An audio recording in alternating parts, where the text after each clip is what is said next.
सोचो एक कंपनी 45 साल पुरानी लगभग मैन्युफैक्चरिंग लेगेसी है इसकी। इलेक्ट्रिक व्हीकल्स हो, ट्रांसफॉर्मर्स हो, पावर इंफ्रा हो, हर जगह इससे जुड़ी हुई है। ठीक है। आईपीओ लेके आ रही है 710 करोड़ का, और उसमें से आपका 420 करोड़ रुपए फ्रेश इशू है, बाकी 290 करोड़ आपका जा रहा है ऑफर फॉर सेल। इसकी कंप्लीट डिटेल जानेंगे। अच्छा रेवेन्यू है, प्रॉफिटेबल कंपनी है, लेकिन इस आईपीओ में पैसा लगाना चाहिए या फिर ये भी वही दूसरी आईपीओ की तरीके से है कि बाहर बाहर से अच्छा दिख रहा है और अंदर से चीजें गड़बड़ सी हैं। तो वीडियो को पूरा देखते रहिएगा, आपको मजा आ जाने वाला है। बेहतरीन आईपीओ है और इसके बारे में कंप्लीट डिटेल हम लोग जल्दी जल्दी बात कर लेते हैं। अब देखिए, ये कंपनी करती क्या है। केएसएच इंटरनेशनल कंपनी है, मैग्नेट वाइंडिंग वायर्स बनाती है, जो कि transformers, electric motors, EV, renewable equipment, power industrial machineries हर जगह यूज होने वाले हैं।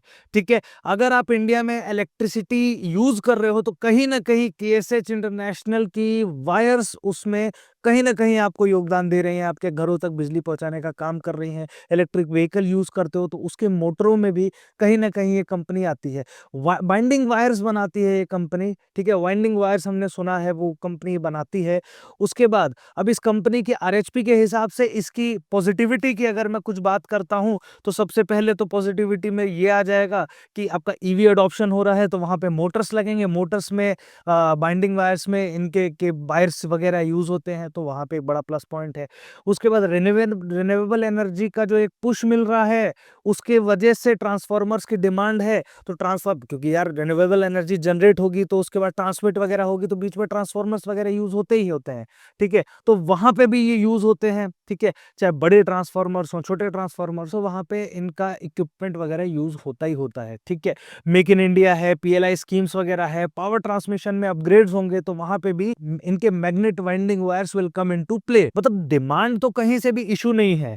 तो इशू कहां से देखने को मिल सकता है? एक हो सकता है आपका मार्जिन का इशू हो, रॉ मटेरियल की प्राइसेस का इशू हो, डेट और वर्किंग कैपिटल साइकिल का इशू हो। ठीक है। अब उसके बारे में हम लोग जल्दी से चर्चा करेंगे, लेकिन उससे पहले जो मैंने आपको बताया 710 करोड़ का टोटल आईपीओ, जिसमें से 290 करोड़ ऑफर फॉर सेल, मतलब प्रमोटर्स एग्जिट ले रहे हैं, पार्शियल एग्जिट ले रहे हैं, कंप्लीट ऐसा नहीं कि कंपनी छोड़ के प्रमोटर्स बाहर जा रहे हैं।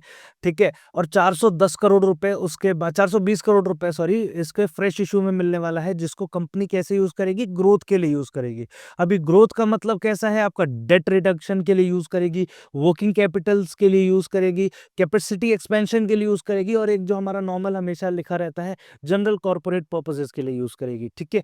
अभी जल्दी से इसके रेवेन्यू वगैरह की मैं बात कर लेता हूं, तो रेवेन्यू इसका स्ट्रांग है। अगर मैं इसका प्रॉपर रेवेन्यू बोलता हूं तो फिस्कल 23 से फिस्कल 25 के बीच में लगभग 50% का रेवेन्यू ग्रोथ देखने को मिला है। और ये अच्छा ग्रोथ देखने को 24 से 25 के बीच में मिला है। 1300 मतलब 1400 करोड़ मान के चलो आप लगभग था, और अभी 1950 करोड़ के आसपास का रेवेन्यू हो गया है। ठीक है। प्रॉफिटेबिलिटी उसके हिसाब से देखो, जैसे विद्या वायर्स का मैंने बताया था, जो अभी आईपीओ लास्ट वीक आया था, उसमें भी मैंने बताया था कि इनका जो मार्जिन रहता है ना, वो बहुत मतलब प्रॉफिटेबिलिटी आपको उतनी ज्यादा शो नहीं होगी, स्टेडी रहेगी, लेकिन बहुत ज्यादा प्रॉफिटेबिलिटी नहीं। जैसे 1300 करोड़ का रेवेन्यू के अगेंस्ट में 37 करोड़ का सिर्फ प्रॉफिट है, क्योंकि इसमें एक्सपेंसेस भी उतने ही हिसाब से होते हैं जिस हिसाब से आपका रेवेन्यू रहता है। ठीक है। तो फिस्कल 23 से फिस्कल 25 के बीच में प्रॉफिटेबिलिटी की बात करूंगा तो पैट आपका जो है वो 2 टाइम से ज्यादा बढ़ा है। ठीक है। तो वहां पे एक प्लस पॉइंट है। और आपका रेवेन्यू जैसे मैंने आपको बताया 50% से ज्यादा ग्रो किया, प्लस पॉइंट देखने को मिलता है। ओएफएस एक थोड़ा सा नेगेटिव चीज दिखाता है, बट आपका मेजर पोर्शन फ्रेश इशू है, तो कंपनी के पास पैसा जाने वाला है, तो ये भी एक बड़ा प्लस पॉइंट है। ठीक है। जिस इंडस्ट्री में ये कंपनी है वो इंडस्ट्री ग्रोइंग इंडस्ट्री है, उसका भी डिमांड रहने वाला है, गवर्नमेंट के स्कीम्स वगैरह में उसका मतलब चीजें रहने वाली हैं, तो वो एक बहुत बड़ा प्लस पॉइंट कंपनी के लिए होने वाला है। ठीक है।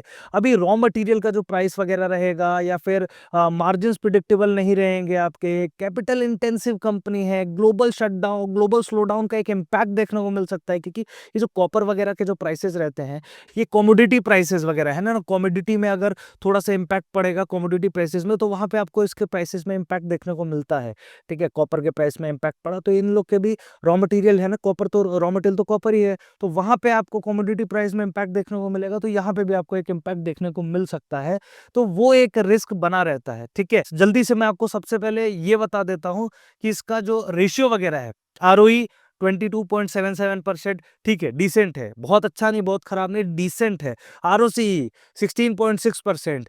अगर मैं इसके प्राइस टू अर्निंग रेशियो की बात करता हूं तो इसके अपर प्राइस बैंड के हिसाब से अगर मैं निकालूंगा तो 32 पॉइंट समथिंग का इसका प्राइस टू अर्निंग रेशियो बनता है, जो कि इसके लिस्टेड जो पीयर कंपनीज हैं उसके हिसाब से मतलब ठीक है, रीजनेबल है, मतलब कंपनी बहुत ज्यादा एक्सपेंसिव नहीं है, रीजनेबल प्राइस पे लेके आ रहे हैं, तो वो एक अच्छा प्लस पॉइंट आपको इसमें देखने को मिल जाएगा। ठीक है, अभी जल्दी से बात कर लेते हैं कि इसमें लॉन्ग टर्म के लिए कैसा रहने वाला है, शॉर्ट टर्म के लिए कैसा रहने वाला है, इसका आपको लिस्टिंग गेन कैसा देखने को मिलने वाला है, वो हम जल्दी से बात कर लेते हैं आपसे। तो मैं आप लोगों को बताना चाहता हूं कि देखिए, कंपनी जिस सेक्टर में है उसकी हमने बात कर ली, गवर्नमेंट का सपोर्ट है। अभी इसमें आप ये एक्सपेक्ट नहीं कर सकते हो कि ये कंपनी में बहुत ज्यादा तेजी से आपको आमूल-चूल परिवर्तन देखने को मिलेगा और आमूल-चूल ग्रोथ देखने को मिलेगी। रेवेन्यू वाइज धीरे-धीरे ग्रो कर रहा है, अच्छा एक रिस्पॉन्स आ रहा है, लेकिन 45 साल से ये कंपनी है और उसके बाद अभी पिछले साल ही अचानक से एक ग्रोथ देखने को मिला। उसमें रॉ मटेरियल के भी प्राइसेस का एक इम्पैक्ट रहा, ठीक है, रेवेन्यू बढ़ा। इनका जो ऑर्डर्स वगैरह है वो एक कुछ पर्टिकुलर सेक्टर, पावर सेक्टर से ही इनके ज्यादा ऑर्डर्स वगैरह आते हैं, तो वो एक रिस्की चीज हो जाती है कि भाई एक कोई पर्टिकुलर सेक्टर से ही आपके मेजर ऑर्डर्स आते हैं, तो उस सेक्टर में अगर कुछ स्लो डाउन होता है तो वो आपकी रेवेन्यू को और प्रॉफिटेबिलिटी को इम्पैक्ट करने वाला होता है, ठीक है? तो ये एक बड़ी चीज़ होती है। साथ ही साथ अभी इसके आस-पास और कोई इसमें आईपीओ नहीं आ रहा है, ठीक है? ज 16 से लेके 22 के बीच में आई थिंक लगभग यही आईपीओ है, ठीक है, इस हफ्ते में।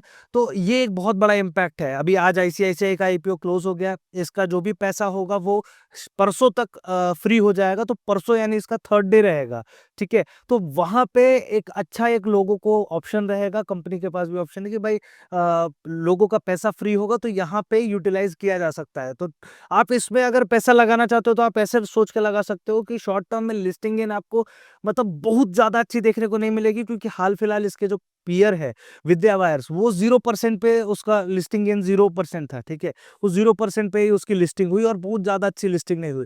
तो लगभग मोटा मोटी वैसी आपको लिस्टिंग देखने को मिल सकती है, एक्सपेक्ट कर सकते हो। हाँ, उससे थोड़ी सी बेटर इसलिए हो सकती है कि उसके साथ कॉम्पिटिटर्स कौन थे, एक्वस था, मीशो था, उन दोनों का ही अच्छा रिस्पॉन्स था, तो उसकी वजह से वो थोड़ा-सा मात खा गया। अभी इसके साथ कोई कॉम्पिटिशन नहीं है, तो इसका एक थोड़ा-सा प्लस पॉइंट यहाँ पे देखने को मिल जाता है। जैसे अपन रहता है ना कि इस पर्टिकुलर वीक में कोई बड़ी मूवी नहीं आ रही है, तो जो दूसरी मूवी रहती है, उसमें लोग ज़्यादा जाके देखते हैं, तो उस मूवी को थोड़ा फ़ायदा तो होता है। लॉन्ग टर्म के लिए देखोगे तो स्टेडी ग्रोथ आप एक्सपेक्ट कर सकते हो। स्टेडी ग्रोथ अगर आप चाहते हो, तो आप इसमें रह सकते हो। अगर आप सोच रहे हो कि कुछ मल्टी बैगर सा होगा, तो वो आप एक्सपेक्ट कर रहे हो, तो वो गलत हो जाएगा, ठीक है? मल्टी बैगर आप एक्सपेक्ट मत कीजिए। हाँ, एक डिसेंट सा ग्रोथ एक्सपेक्ट कर सकते हैं। धीरे-धीरे, धीरे-धीरे ग्रो होगा। आपका पैसा ऐसी सेक्टर में नहीं लग रहा है जो सेक्टर स्लो डाउन बहुत जल्दी फेस करने वाली है।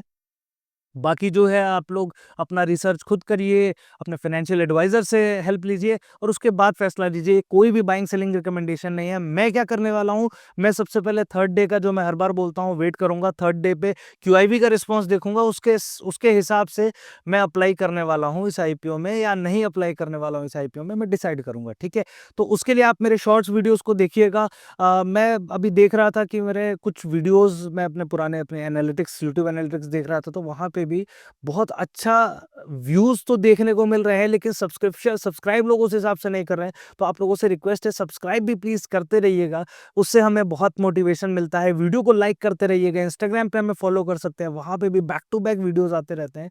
तो आप लोग अपडेट्स लगातार मिलते रहेंगे। मिलते हैं दोस्तों अगले वीडियो में, तब तक के लिए नमस्कार, जय हिंद।